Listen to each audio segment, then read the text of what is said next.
तोरी पाई तो पाई रे देखिबाकू पाइबे। राम चिकी की खोजिबा पाई पार्वतीଙ୍କ घरକୁ ଆସିଛନ୍ତି। ଠିକ୍ ସେହି ସମୟରେ ଚୁମ୍କି ବି ଆସିଯିବ ଆଉ ସେ ଘର ଆଗରେ ଠିଆ ହୋଇ କହିବ ସାହେବ ଆସିବା ଆଗରୁ ମୁଁ କାମ ଜଲ୍ଦି ସାରିଦିଏ। ତାପରେ ଚୁମ୍କି ଭିତରକୁ ଯିବ। ତାପରେ ରଞ୍ଜନ ଦେଖି କହିବେ ଆପଣ ଆସିଗଲେ।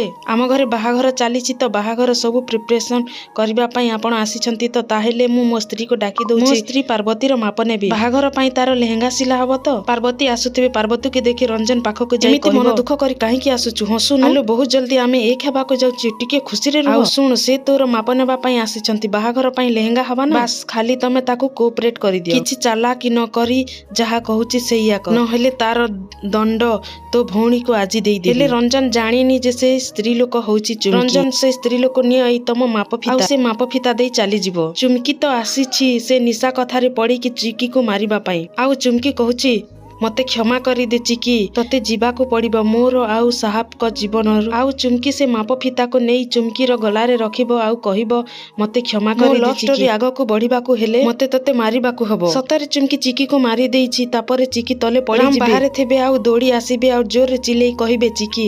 ଏମିତି ଆଗକୁ ଆଉ କଣ ହଉଛି ଜାଣିବାକୁ ଚାହୁଁଛନ୍ତି ତାହେଲେ ଆପଣମାନଙ୍କୁ ଆଉ ଗୋଟେ ଏପିସୋଡରେ ଦେଖିବାକୁ ପାଇବେ। ସେତେବେଳେ ଯାଏ ରହୁଛି ଜୟ ଜଗନ୍ନାଥ।